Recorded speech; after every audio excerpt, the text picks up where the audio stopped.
It's an incredible pleasure for me to introduce this event. I would like to have more of this.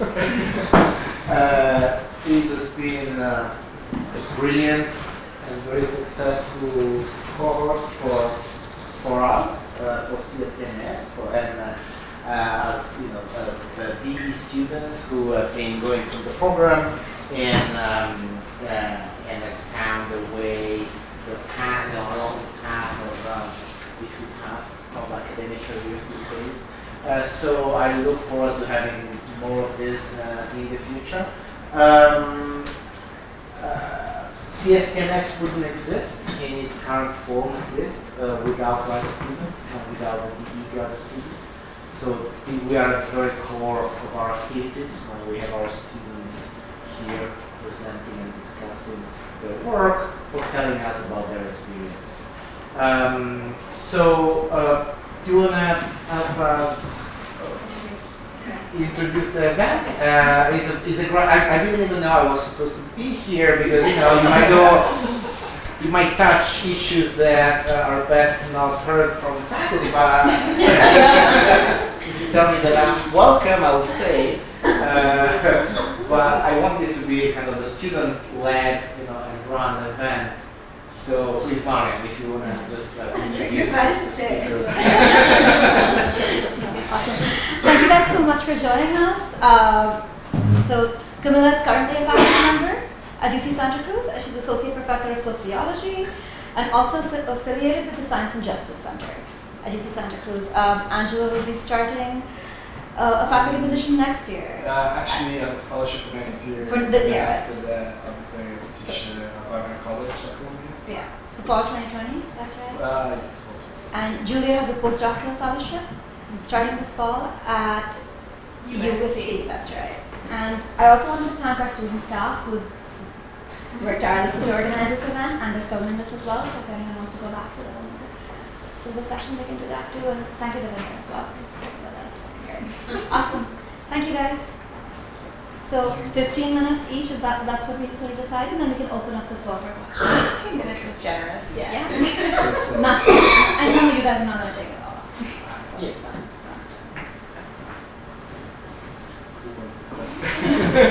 How about you? Sure. We need a prompt question. So,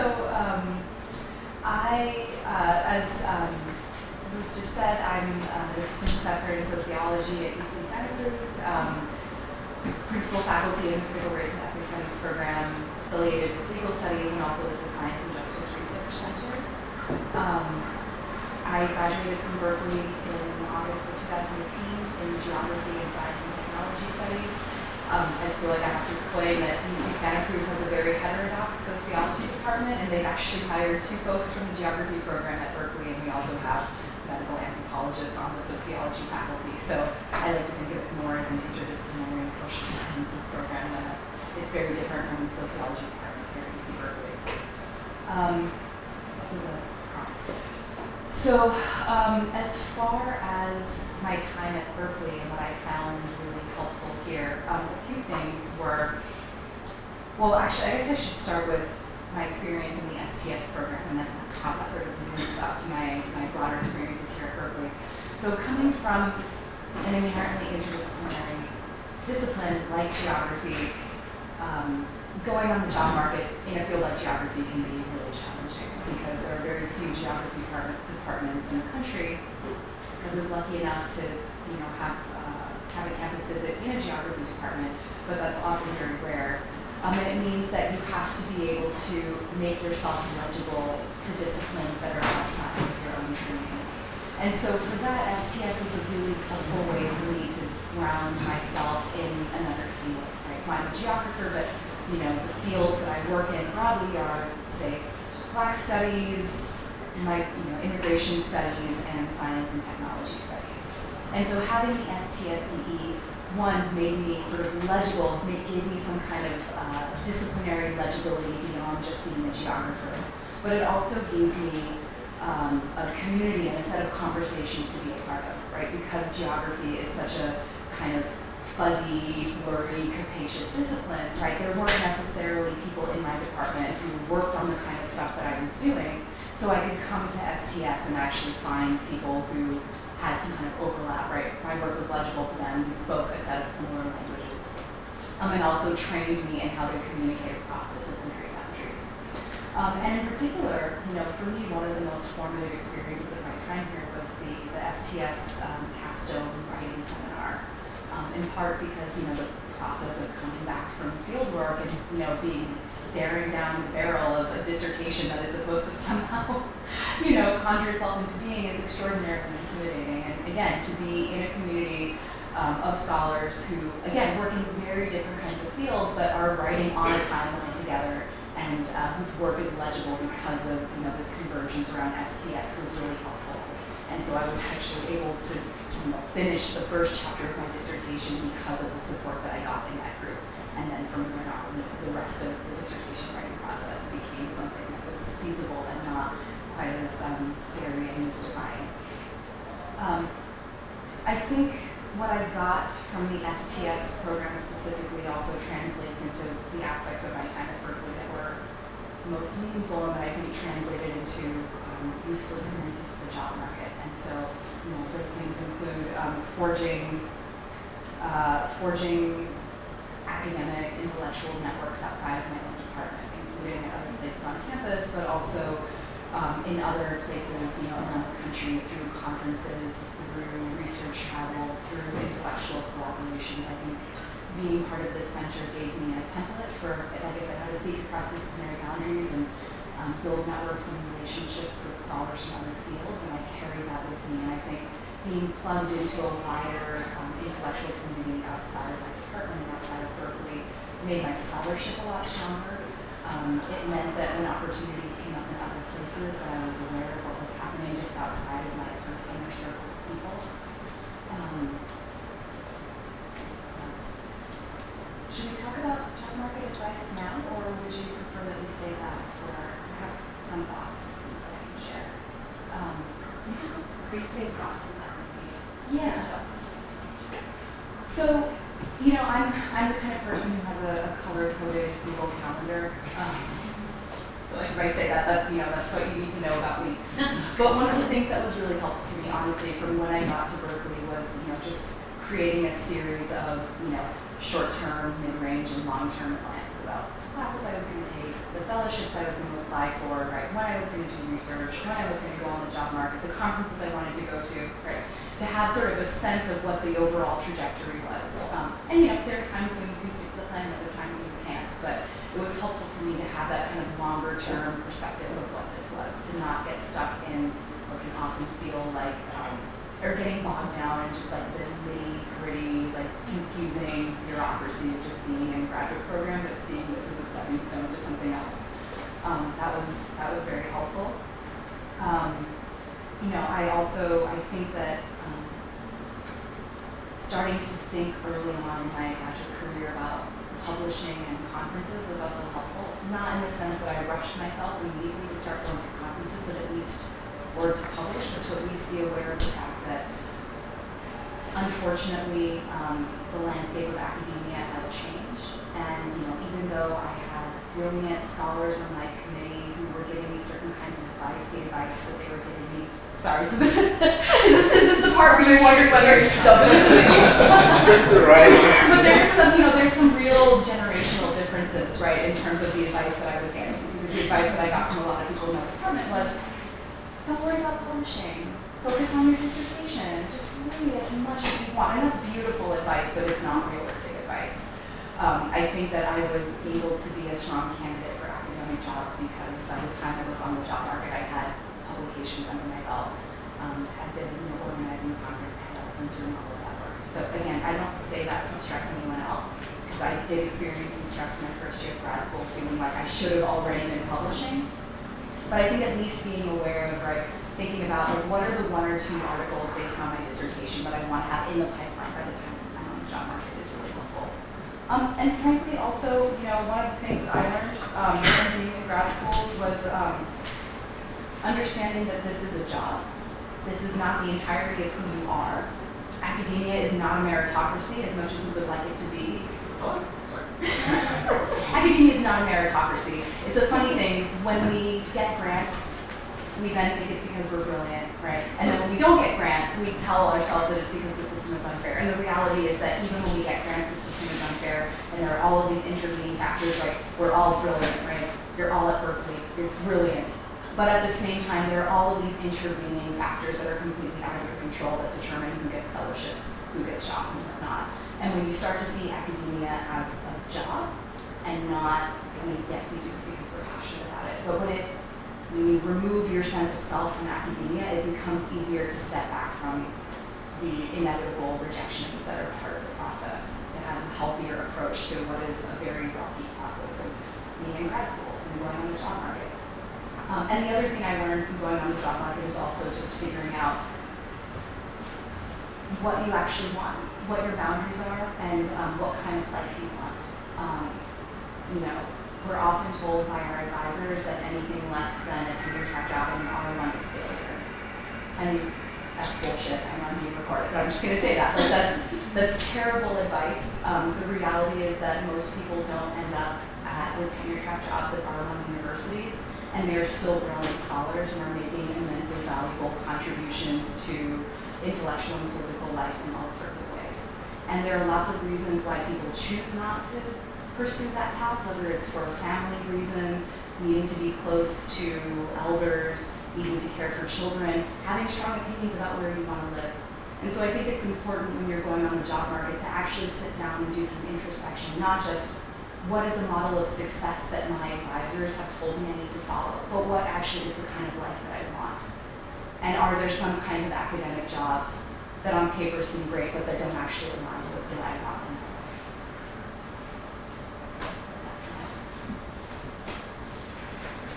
Should I do this? Please go ahead. It's hard to follow. Just to share my experience, I came originally from Italy. I did my PhD here. I finished in August 2017. Then I had a one-year postdoc at the European University Institute. And then I came back here as a lecturer. And again, a fellowship for next year. I will start this job at Barnard in European history, history of science, and environmental history. What seems now a linear trajectory really wasn't. Let me just say that. And what this trajectory sort of entailed was actually a massive, steep learning curve. First, to adjust to the academic sort of system in this country, since it came from a completely different style of learning and completely different rules of how academia works in Europe. So first adjustment to that, and a second adjustment to the unwritten rules of the job market. So it took me as a while actually, to figure out what were the strengths and the weaknesses of my profile, and how to, of course, emphasize the strengths during the process. My first year, I had a postdoc that I got, and 2 interviews. The second year, I had 2 interviews again in a fellowship. And this year, again, I had actually 2 offers that I could choose from. So that was really, like, I could see the learning curve that's happening. And something that I think it's very important to think about very early on in grad school is basically how to describe what you do. And again, coming from a different system, that was probably the hardest part to learn. So how to describe what you do to the audience that by definition, because they're hiring someone in a different field, would not know what you're talking about. And so this is where I really echo what Camilla was saying in terms of the benefits of being in an interdisciplinary community like the STS, because you will be interviewed by people that most likely don't know what you're working on, what's your area of expertise.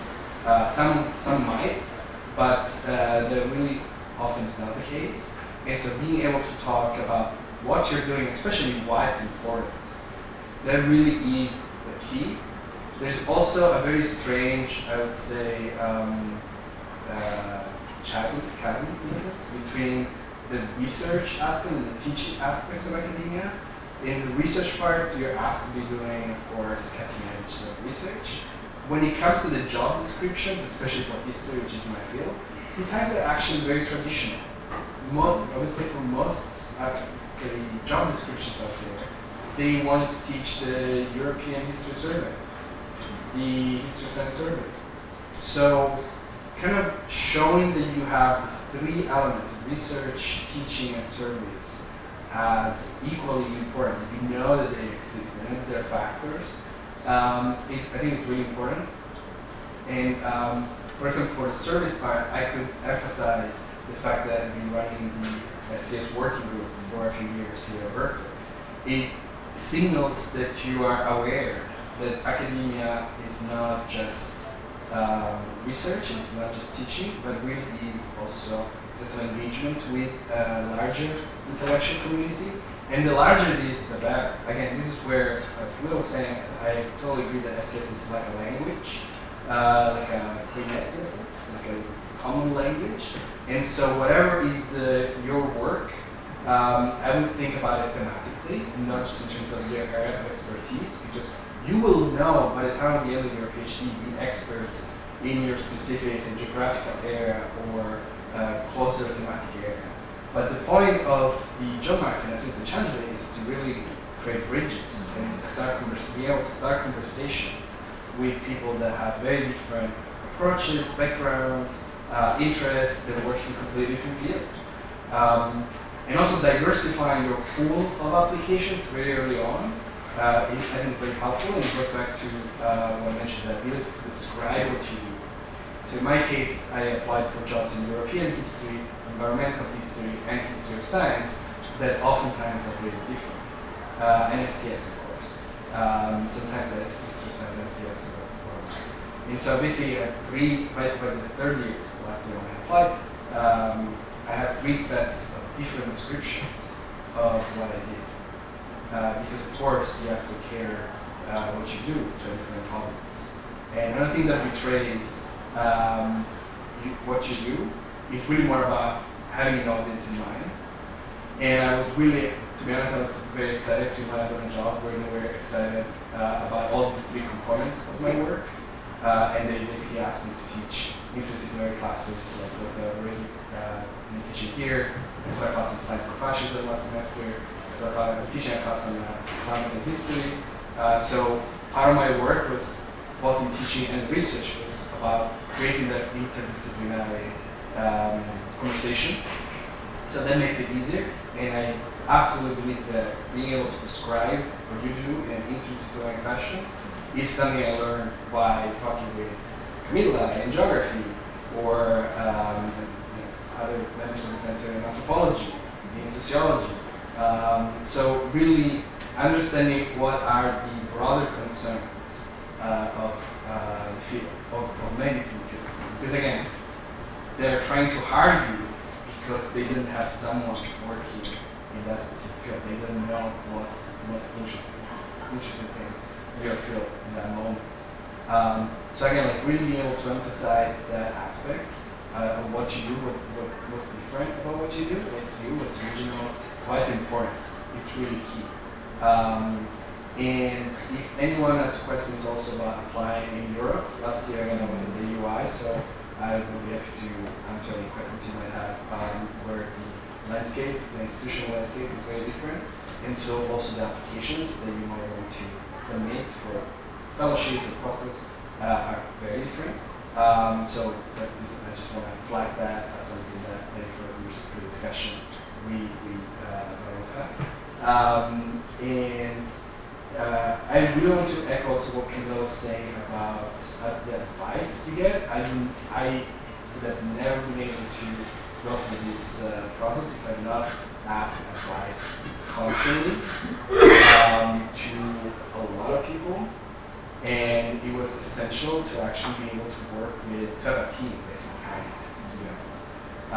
And so when I got the job, I felt this was absolutely a collective success because 10 years ago I could not speak English.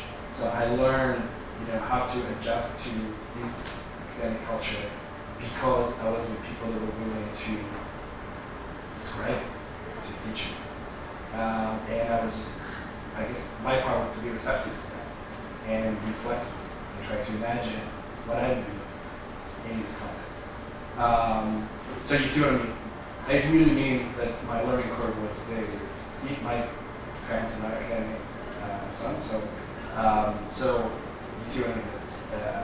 Having a team that you can ask, where you can ask information, advice, is really key.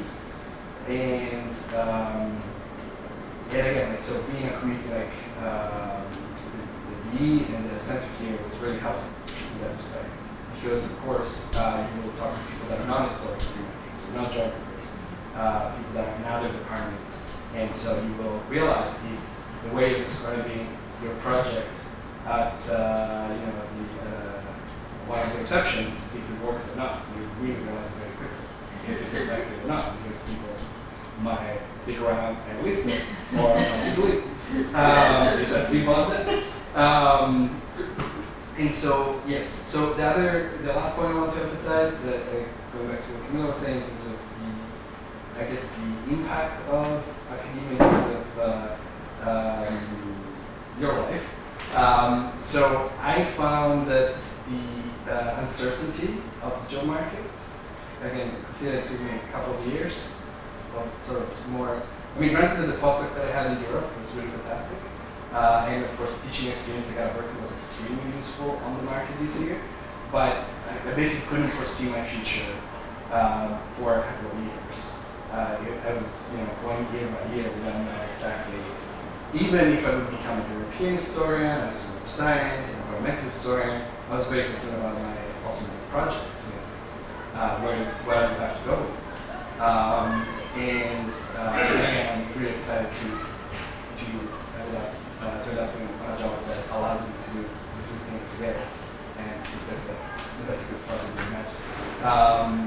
But let me just echo again in terms of the impact of the job market on your life. They really, I would say, can raise a lot of uncertainty. And there are two ways that I think are not helpful to approach the job market. It's not an exam. I think we are trained in school since we're kids, that if you study, you do your homework, and you put everything you have into a test, you'll do well. Now, unfortunately, the job market is not that. You still have to do a lot of homework. You do have to study the institution that you're applying for very carefully, but there isn't a right or wrong answer. And so I wouldn't approach the applications in the job market as an exam. Also, I love playing chess, and the job market is not a chess game. It's not like you sort of figuring out the rules of the game, and there's someone else on the other side who sort of, and if you're better or more skilled, you can do it. Unfortunately, it really doesn't work like that. Honestly, has anybody played Risk? The game? Yes? Okay, so it really works more like Risk. Meaning that you can have a strategy, you have your publications that your tanks, they allow you to shoot and to conquer more territories. You have the cards that are your references, without those you don't go very far. And you can imagine, okay, you can come up with, again, a strategy in terms of, okay, let's conquer this, let's try to conquer this territory, then the other. But then you really just throw the dice.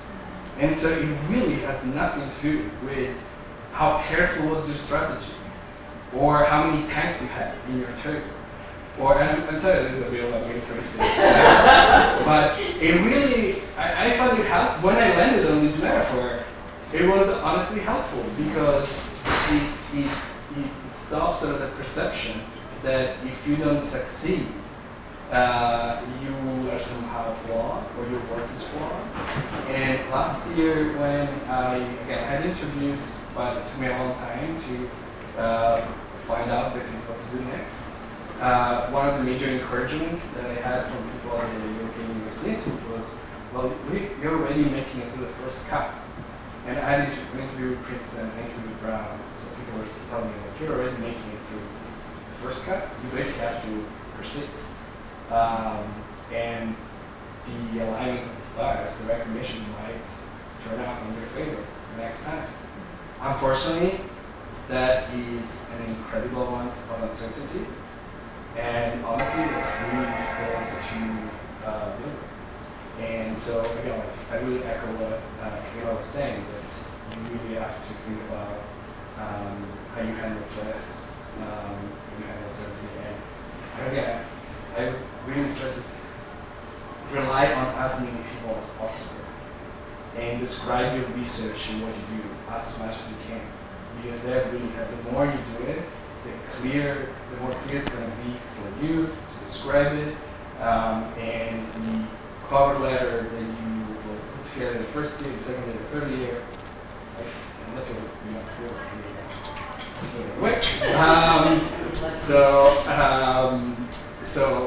But it's going to get better, you know? You will know better what you do. Honestly, again, when I finished my PhD, I finished in August 2017. My first application for the job market, I think, was due on September 7, 2017. I had no clue what I was doing. I had barely, the ink was still dry. So imagine describing your current book project and your future second project in that stage. It's not exactly easy. So it takes a little bit of time, and so I would say be patient with yourself too, because it's not easy. Anyway, so if anyone has more specific questions on these applications in Europe, I could switch my European part of the So thank you. Oh, I'm sorry. Sure, please. This thing that I just wanted to add. So this academic year, I basically got to experience this from the other end. I sat on the search committee, like as a member of a search committee at UC Santa Cruz, and really got to see how the sausage gets made, which is why, I keep sort of saying, like, this is not a meritocracy. It's not about choosing the smartest person out of the pile. So I'm also happy to answer any questions about what this process looks like, on the other end as someone who recently went through the job market and then had to be involved in decisions, actually going through and looking at the cover letters and the references in this process of negotiation with a bunch of other people who all had their own separate ideas about what the ideal candidate for a job looks like. Okay, I'll just say a couple things before we jump into questions. So I am planning to file my dissertation in June, probably. So it's my 6th year at Berkeley. It's my first year on the job market. And the postdoc I'm starting at USC is actually digital humanities postdoc, which, to be honest, I was surprised that I got, just because not because I don't deserve it, but because I don't identify as like a digital humanities person in this sort of big way. But I do think that sort of similarly to STS, it's sort of like the more things you can add to your sort of interdisciplinary toolbox, the better. And then also, I think it's also about having confidence to sort of apply for different things and sort of sell yourself in that way. And that you don't have to be like, oh, well, I'm a 19th century American historian, so that's all I can apply to, I guess. But let me back up and talk a little bit about why I did the DE. So I'm in the history department. I'm not in the history of science. And I think that when I came in, I was sort of interested in being history of science, but had sort of other interests, which are Native American history and legal history, that I ended up sort of being pulled to that. And then I was sort of like, oh, well, I'll do the DE because like I don't have a history of science field. And I don't think I really understood the difference between history of science and science and technology studies. But lucky for me, it turns out that science and technology studies has been, I think, more helpful to me than just doing a history of science field, basically because it's not history, because it's an interdisciplinary field. And so I think a lot of so my work isn't really, I work on the history of cartography. Like I don't think you'd look at my work and think like, oh, history of science, obviously. So I think that I have had to do a fair amount of work in sort of like justifying my interest in STS and showing how it's connected to my project. But then, intellectually, there's so many STS concepts that have like found their way into my dissertation, talking about translation, like learning about sociology, which I really didn't know anything thinking about I'm just learning about sociology, to be fair. thinking about, you know, bureaucracy and what is this state and and how do we talk about it and how is information organized. Basically all of these sorts of really interesting intellectual questions that I've been able to apply to my research. And then I also think that STS and sort of the CSTMS community has also just been like a healthy intellectual place for me. Because in some of the STS classes, like, yeah, some of the stuff I can really apply to my research, and then other stuff is honestly like, I just have a lay person's interest in like reading Sophia Willis' Algorithms of Oppression, and right, like I have not found a way to connect it to my research on early American literature, but it's just nice to get to be that person, to be that sort of lay person, and in a way that I think sort of like got me out of my like research tunnel, especially when writing my dissertation, and helped me remember like, oh yeah, like I'm an intellectually curious person, like that's why I'm in graduate school. You know, like other people are approaching different topics from different frameworks, and that's really interesting. Like, how can I figure out how to join the conversation? So that's been satisfying, and then if you want to be instrumental about it, that's a great way to prepare for the job market. Because as it turned out, so this year, so my first year in the job market, I probably applied for like 10 to 15 jobs and maybe like 10 postdocs. All the jobs I applied for were in history, and then the postdocs I applied for digital humanities, science and technology studies, you know, humanities, postdocs. But so, and then I had 2 job interviews, and then was offered 2 postdocs, and I took them. That is very good. So one of the things I've learned is that even job interviews, even in the history department, you really can feel like you're speaking across disciplinary fields in a big way. And I was honestly a little bit blindsided by this, that there were like premises in Native American history that are just not shared like fundamentally at all by historians in other fields. And so I was a little bit taken, unfortunately this thing happens like job talk Q&A, taken aback at the sort of like level that I sort of needed to actually start in terms of having those conversations with other historians. So yeah, I wouldn't underestimate the challenge of just speaking to folks in your own discipline in this sort of interdisciplinary way. And then, you know, like I think in some ways I think of STS as sort of like my secret weapon, because often with early American historians, like it's just like they just haven't read it often, and so like I was at a material culture conference, for example, and everyone is like talking about objects, and you know, like what do they mean? And I'm like, oh, well, what about A and T? And they're like, what's A and T? And then I get to feel like a really smart person,